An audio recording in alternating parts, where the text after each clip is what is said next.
ငါအသက်ငယ်ငယ်နဲ့ဘာလို့သပင်တွေဖြူနေပါလဲတချို့လူငယ်တွေမှာသပင်ဖြူတာကိုတွေ့ရင်ဘာကြောင့်လဲဆိုပြီးဆက်စုတက်တဲ့ဟုတ်ဒီနေ့ဗီဒီယိုမှာဘာကြောင့်လဲဆိုတာကိုဆရာပြပြပေးပါမှာပါရေဘွက်အဖြစ်အသက်ငယ်ငယ်နဲ့သပင်ဖြူရတဲ့အကြောင်းအရာ၄ချက်ရှိပါတယ်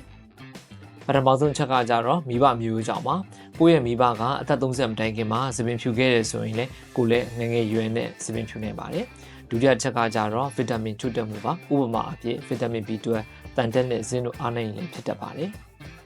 နံပါတ်3ချက်ကတော့ဆစ်လိတောက်ချင်းကြောင့်လည်းဖြစ်နိုင်ပါတယ်တောင်းနေတော့မတူပေမဲ့သူကြိုးတွေကျင်းမြောင်းပြီးတော့စံသားအတွက်လိုအပ်တဲ့အာဟာရလေးတွေချို့တက်သွားလို့ပါနောက်ဆုံးချက်ကကြတော့ stress ပဲဖြစ်ပါတယ် stress ကြောင့်ဖြစ်ပေါ်လာတဲ့ဟော်မုန်းလေးတွေကစံသားလေးတွေရဲ့ရောင်ခြည်လေးတွေကိုပျက်စီးစေပါတယ်